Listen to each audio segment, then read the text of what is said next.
Je voudrais commencer par justement une petite histoire concernant les actes que Zoumana Sako a posés en tant que Premier ministre de la Transition.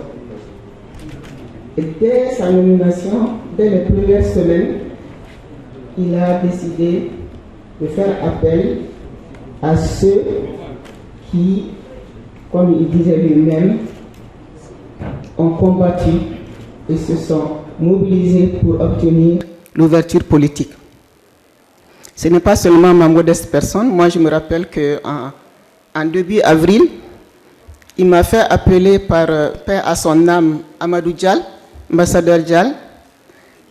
Je l'ai rejoint donc à son domicile à Médina Croix. Et là, il m'a dit, Madame Si, je vous propose d'être gouverneur, je voudrais vous nommer gouverneur du district. J'ai dit, gouverneur?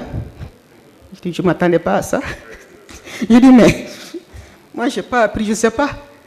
Je n'ai pas appris à être gouverneur, moi.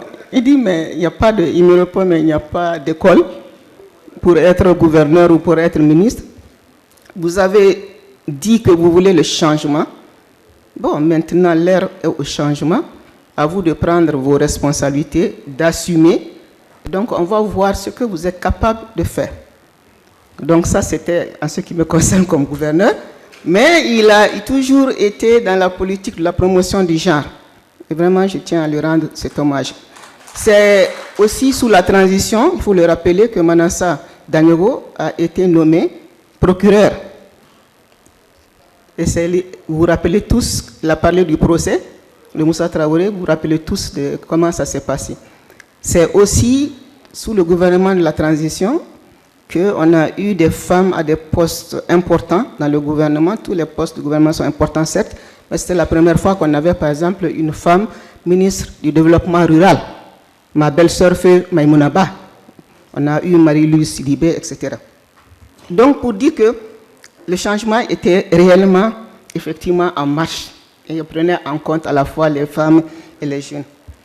Donc, merci encore, Monsieur le Premier ministre, de nous avoir donné l'opportunité d'accomplir une partie de la mission. Je voudrais saluer l'initiative du Parti africain pour la solidarité et la justice, une belle initiative. C'est une façon de dire encore une fois, nous sommes là, nous sommes bien là et nous serons toujours là. Ali l'a dit, je le répète, il n'y a aucune raison de raser les murs. Il n'y a aucune raison. Nul n'est infaillible. On est des êtres humains, on n'est pas parfait. Il y a eu des hauts et des bas, il y a eu des erreurs et même des fautes quelquefois. Il faut que nous ayons le courage d'assumer tout cela. Le bilan dans ses aspects positifs comme dans ses aspects négatifs. Les attentes étaient trop fortes quand on est arrivé. Et je me rappelle que beaucoup d'entre nous ne s'attendaient pas à être au pouvoir. Beaucoup pensaient encore qu'on allait être sous l'ère UDPM et se battre pour gagner les élections, les prochaines élections. Et on s'est retrouvé dans cette situation. Bon, je passe sur ça. Je voudrais avoir une pensée toujours pieuse, émue pour nos camarades, que les vicissitudes de la vie politique nous ont séparés, certains parmi eux, qui sont partis, qui ne sont plus là. Et je pense à Mohamed Lamine Traoré, Tex, et ses camarades. Samba Sidibé est parti il n'y a pas longtemps. Et je pense à Ibrahim Boubacar Keïta, ses camarades, certains du RPM. On a aussi perdu Chabri il n'y a pas longtemps. Mamadou Yacouba Maïga, etc. Je pense à nos anciens, à nos aînés de l'Union soudanaise RDA. N'oublions pas que c'est avec eux que nous avons mis en place l'association Alliance pour la démocratie au Mali. Et mon tonton Alidou Touré en était le premier vice-président. Donc le président, c'était Abdraman Baba Touré. Et nous avons bien travaillé ensemble. Bon, beaucoup de choses nous ont unis, d'autres choses nous ont séparés, mais ils restent tous dans nos cœurs. Je n'oublie pas évidemment Soumbelou Bougoy Maïga, les rôles importants qu'il a eu à jouer. Et tous les autres, Soumaïla Sissé, sont tous partis. Chacun d'eux a marqué sa pierre, a posé sa pierre dans l'édification de ce que nous avons aujourd'hui. Donc, en ce jour, de souvenirs, de mémoire, je pense fort à eux et je prie Dieu que leur âme repose en paix. Je voudrais dire que ce que j'ai retenu de la troupe artistique, que je félicite au passage, c'est d'abord que c'est la démocratie au sein de la famille. C'est la démocratie au sein de la famille. Donc, les gens sont capables de discuter, et chacun défend ses positions. Et on finit quand même par s'accorder sur une chose. La démocratie, là, c'est le meilleur système que nous ayons pour le moment. Quand on nous parle de dictature éclairée, on doit se poser la question, éclairée par qui et par quelle idéologie? C'est quel type de dictature qu'on souhaite? Ce que nous connaissons et que nous apprécions, qui a apporté beaucoup à notre pays, malgré les difficultés de l'heure, c'est notre système démocratique. Donc travaillons à l'approfondir, travaillons ensemble à sauver, à préserver les idéaux de mars 91. J'ai retenu aussi l'interpellation.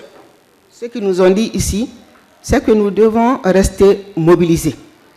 Si chacun reste de son côté et dit « bon, moi je n'étais pas là » ou bien c'est l'affaire des chefs, une fois qu'on a mis en place le comité exécutif, les militants considèrent que leur part est terminée, ils ne veillent plus au grain, ça pose problème.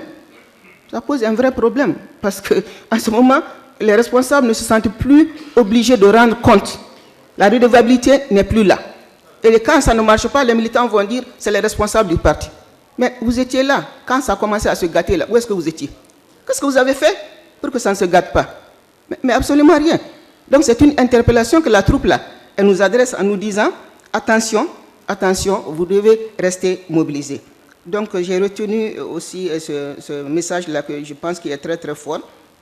Et je pense qu'aujourd'hui, s'il y a un message à livrer, c'est tout simplement que si nous ne faisons pas attention, tous les symboles, tout ce qui symbolise mars 91 sera effacé, supprimé de la mémoire collective, si nous ne faisons pas attention. Et ce que certains veulent faire, c'est tout simplement déchirer cette page. Cette page fait partie des pages glorieuses de l'histoire de notre pays. Si nous restons là à observer, à laisser faire, évidemment, cette page, on va la déchirer et nous avec. Moi, je ne comprends pas, par exemple, c'est une interpellation que j'adresse souvent aux camarades du PASJ. Je ne comprends pas que les cérémonies commémoratives de la semaine des martyrs, que les camarades ne soient pas là. Moi, j'avoue que je ne comprends pas ça. Ces dernières, il y a quelques années, 2 ou 3 ans, certains camarades ont commencé à les voir. Bon, mon esclave, il a fait l'effort, secrétaire général, d'être là.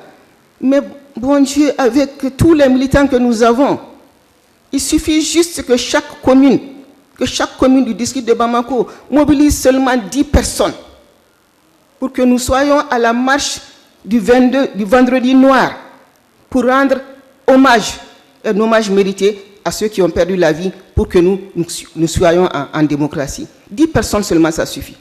Au lieu de ça, qu'est-ce que nous voyons? Chaque année, ça devient, pour moi en tout cas, honteux. Que ce soit des gamins qu'on mobilise pour venir faire du remplissage, qui font du bruit, au point qu'on ne sait même pas. Est-ce qu'eux-mêmes, ils comprennent la signification de l'événement? Ils ne comprennent rien là-dedans. Donc, camarades, le message s'adresse à nous tous. Ressaisissons-nous. Tant que nous sommes encore en vie, nous avons la santé. Mobilisons-nous pour aller. Nous allons dans les événements sociaux, nous allons dans beaucoup de cérémonies. Ça, c'est une fois dans l'année, la semaine des martyrs. C'est un appel, un cri de cœur que je lance. Mobilisons-nous pour que la mémoire des martyrs reste dans la conscience collective de tous les Maliens. Merci encore et bonne fête à toutes et à tous.